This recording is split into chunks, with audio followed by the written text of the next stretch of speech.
I'm Mark Steiner, and I'd like to introduce Dick Kreider, who's our National Training Director. Dick interacts each week with parents and is vitally interested in how parents and children interact. Dick, tell us a little bit about what you've learned as far as ways to make that happen.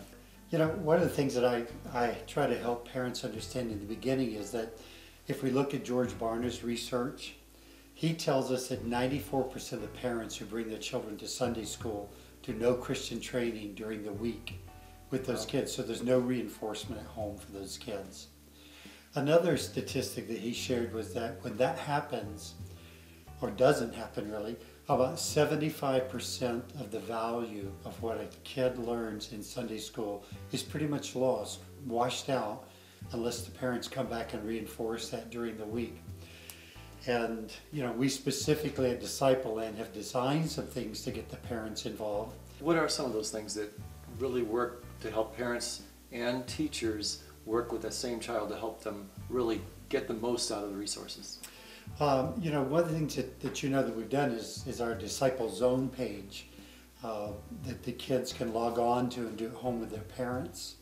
And the design of that whole website is that the parents are going to take some interest in their kids sitting next to them.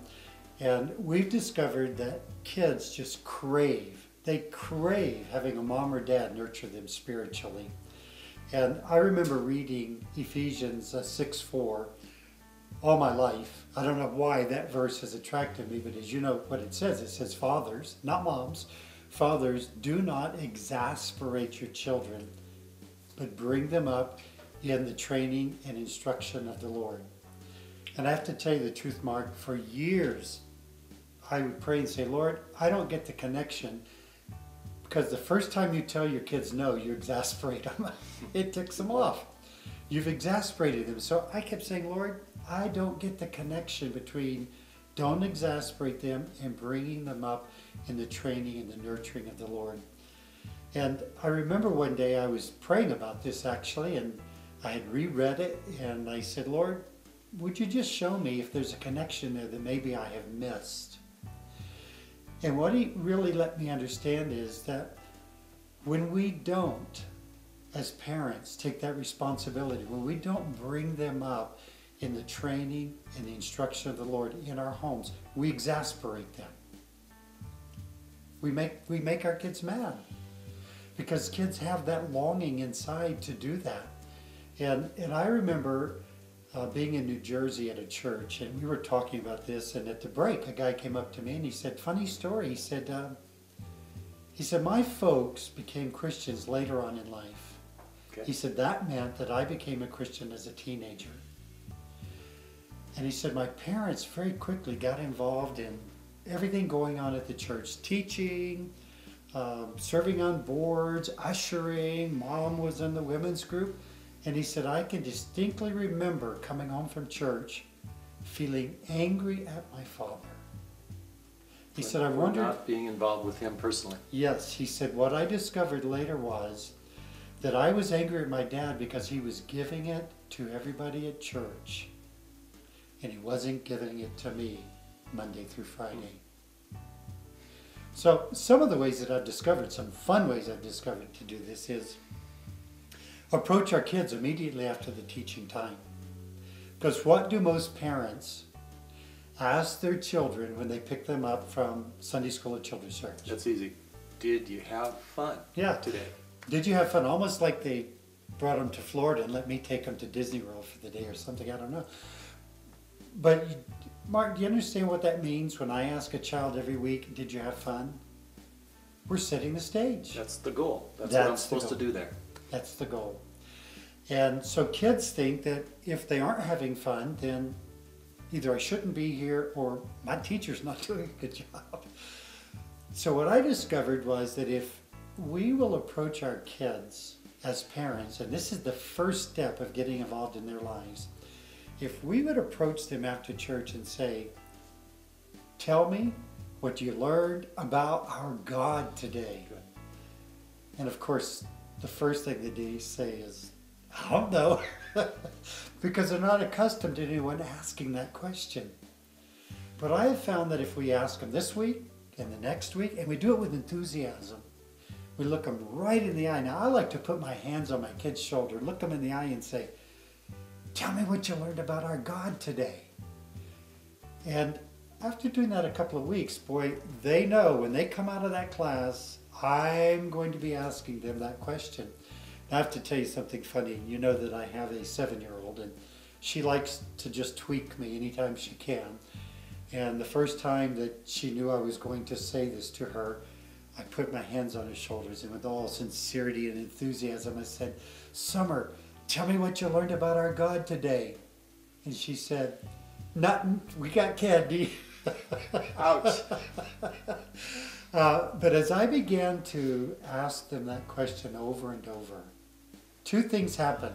The teachers knew I was going to ask that question. The kids knew I was going to ask that question.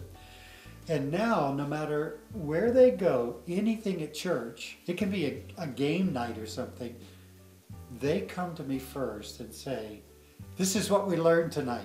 Good. And they're always telling me that. That's a good example, Dick. What other things have you learned at work with kids and parents? Something that a lot of parents initially resist, and maybe some teachers, is actually getting parents in the classroom so they can see what's going on in their classroom. And that means inviting the parents. I remember many years ago I volunteered to teach the 4-year-old class. I'd never been in the classroom with these kids, and I walked into the room that day and there were 45 4-year-olds and me. 45? 45, no helpers, me. So we did the normal thing, please, please, in the bulletin, begging them, no response. And the reason for that was there had been no expectations of the parents previously. So I got an idea. I said, what if I had an open house, invited all the parents to come into the classroom and shared my passion and my vision for 4-year-olds. So I did that. And at the end, I asked a simple question of the parents. I said, now, do you expect me to be here every Sunday to teach your kids? And they all said, well, of course. You volunteered. That's what you're supposed to come and do. And I said, well, if I'm going to be here every Sunday, I need some help in the room. And so I'm going to ask you to be in this classroom once every quarter. And I said there will be 4 or 5 parents invited to come in every Sunday then for a quarter to be in this classroom. I said, you're not going to teach, you're going to be a helper. I said, you will get a card in the mail a month in advance saying you're on this Sunday and the other families are on these Sundays as well. And I remember telling them, if you can't make it, don't call me. Don't call the church office, don't call the children's pastor, because this is our responsibility. Call and trade with another parent. And people always say, well, I bet that worked. The interesting thing is, in the 18 months that I did that, the number of times that a parent did not show up and did not trade with another parent was 0. Really? Never happened. Mark, would you like to guess who showed up on Sunday morning, mom or dad? Dad. You're right. Really? And I most was people, actually thinking it was going to be the other way most people around. guess mom. And what we discovered was most of these moms were working during the week. And it was, I think I could hear these conversations, happening in At the home? house. Uh-huh. Like, I've worked all week. You're going to go do Sunday school this morning, in the 4-year-old class. Well, that's wonderful to hear that dads are involved in that at that level with those 4-year-olds. They came in and they would actually line up outside the door and ask, do you need any more help? And I think what I discovered was that 4-year-old Sunday school is a lot more exciting than adult Sunday school, so they would rather have been in there with me. But the benefit of that was parents began to see the value of taking interest in their kids' spiritual development. The second benefit was these kids were thrilled when their mom or their dad in particular was coming into that classroom. So I just invited them. They knew that I really wasn't inviting them. I was saying, if you want me here, you're going to have to be here with me.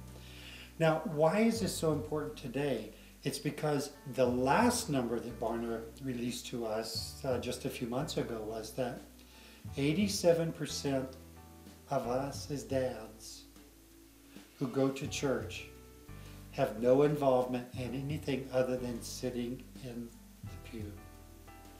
And so our kids they light up when a dad who never gets involved in anything appears in this classroom for the time as a helper. And what a difference between sitting in a pew and a child, a daughter or a son looking at dad saying, well, I guess that's what dads do. They just show up.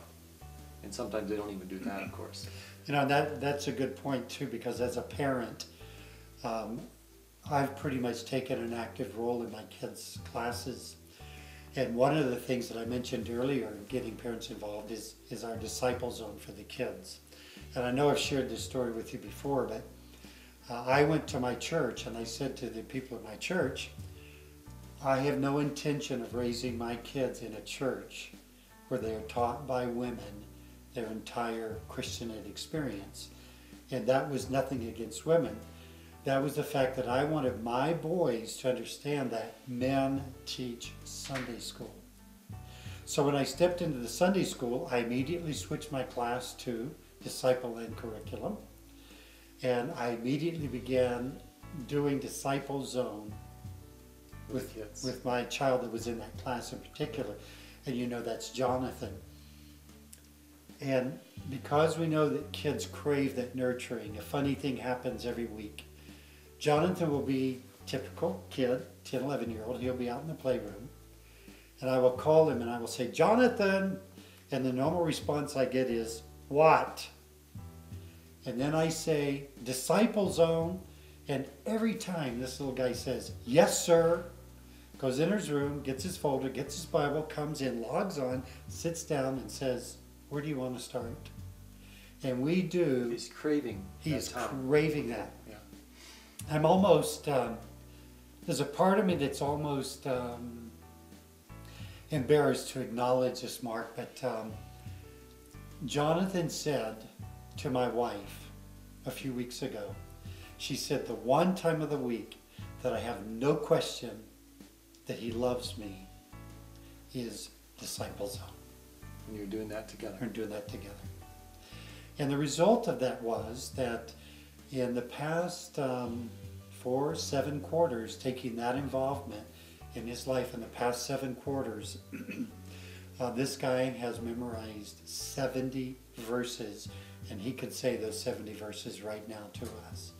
So parents getting involved, especially with that opportunity of disciple zone, is so valuable to those kids. And I watch the kids in my classroom whose parents don't take any interest, and you can see a sadness on their face when they see Jonathan and I interacting. Because they're seeing what their child could have picked up during that same period of time. Yeah. And instead was out doing other things. And That's right. They weren't encouraged or prompted by their parents.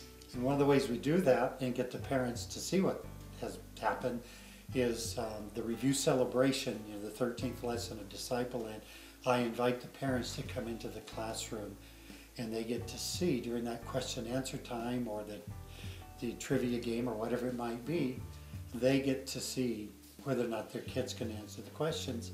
And invariably, the kids who know the answers are the kids whose parents have taken an active role in their classroom, taken an active role with their kids doing this support at home through Disciple Zone. Makes sense, doesn't it? It really does. What I've discovered is it's a matter of prayer. If we make a commitment to praying for our parents and ask God to change their hearts, then we're going to reap the rewards of that. And once we make that commitment and we see that happen, everything changes, not only between that parent and the kid, but it changes the whole dynamic of the family and them recognizing the benefits of taking responsibility and getting involved spiritually in their kids' lives.